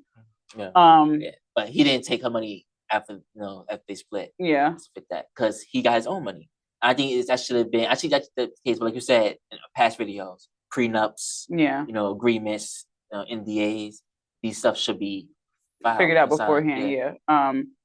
Because then it truly is up to the courts and whoever has the better lawyer. Because I would say sometimes it's like if you have a shark of a lawyer, you end up with everything. Yeah. Sometimes a woman like it's like you got Marlon Wayans, for example. Like last time I said it was Tyrese. Tyrese got a similar situation, but it was Marlon Wayans I was talking about. Okay. His baby mother want more money because she's saying $18,000 a month or something like that. But he paid $18,000 already. Like, how much money do you need for a kid a month? And that's crazy. And Tyrese baby mother want $20,000. Yeah. Like, but remember, we did discuss if that's the life that they had, the kids shouldn't be downgraded because you divorced. But did you watch the video when I put Tyrese no B-roll in? No, I'm sorry. But basically, I don't know what episode that was. It was Kendra, I think it was, or something like that. I know it was somebody. But you mean the show he was on? No, I'm saying the episode we was talking about. Okay, got you. I put it in there. He never spent. They never spent that kind of money. He never spent $20,000 on nothing with that. Spent. I'm not talking about. What do you mean spent? No, I'm saying in their relationship. Yeah. They never spent not on clothes, not on food, not on trips. They never spent $20,000. But okay. So for her to be like, I need $20,000 in child support. But where did they live? I'm sure they didn't live in a New York City studio. Oh no, that's definitely not. Yeah, they probably definitely. What schools did she go to? Yeah, I don't know. But that's my point. If the kid is a baby, it's like 8 months. Okay, well, what schools are they good? Basically, what I'm saying is, I'm not talking about tangible things, right? I'm talking about the intangibles, where it's just like, all right, this is the lifestyle that you can lead. There's people who have $1 million and live $1 million life, but don't spend that $1 million. That makes sense. So that's what I mean. Like, if she's living in a mansion in a certain neighborhood. and eventually was going to go to this daycare or these places, then you can't just say, I'll give you $500 a month. Like that's. But yeah, but like, I'm sure you're not paying that. No, I was I'm sure you're not exaggerating. paying that. But I'm saying like, but Tyrese said he's not paying the 20 grand a month. Okay. But like in the South or something like that, you could get a nice house. My father was telling me like, he's like, yo, you got 20 grand, you got some good credit. You get a nice house in one of these, towns out here in Atlanta. He in Atlanta. So you're like, Tyrese is. No, I'm talking about my father. My father. Okay. He told me that. Okay. So I'm saying like, if she in certain places, she could live comfortably off 10 grand a month. But you know what, Tyrese most likely have an issue with her moving her kid across the country. Nah, I don't. He never said nothing about nothing like that. Okay. My problem. Well, his problem is that he never spent that kind of money. He never spent 20 grand on the kid. He never spent 20 grand on her. He never spent 20 grand while he's with her. Yeah, she probably lived in a mansion or a nice house or a condo or something like that. But he never spent that stuff. So then out of 10, she never even had a car that cost 20 grand. I guess that's what he's saying. So it was no Teslas or nothing like that. There was no Ferrari she was driving around in.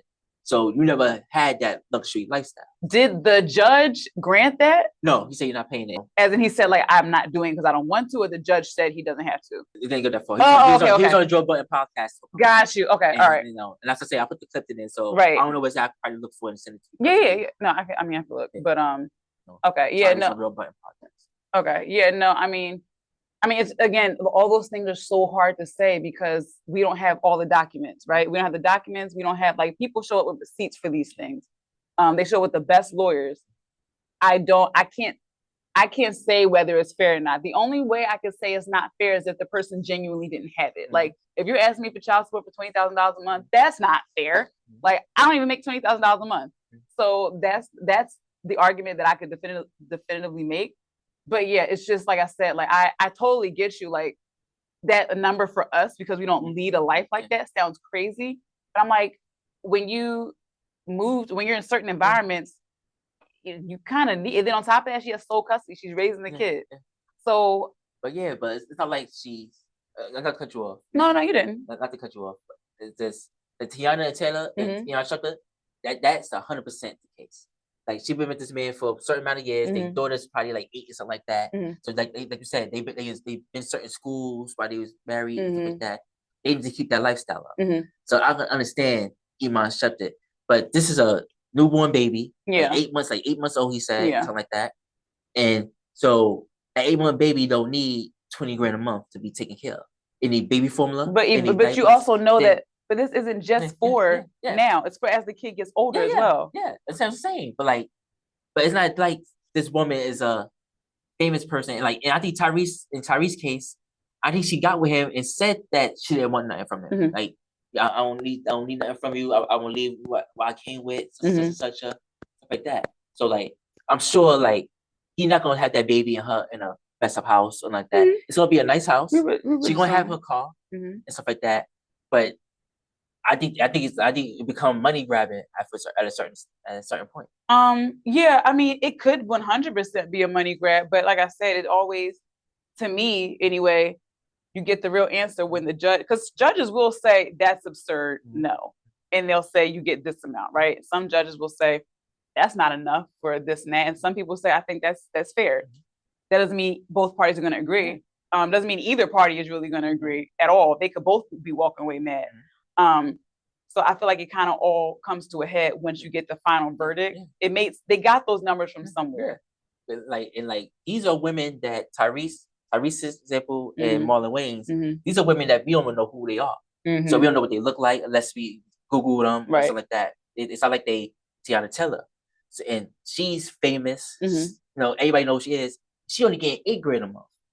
She getting what two, 3 times less than what they getting, and they still want more. That's crazy. Yeah, I mean, you know, but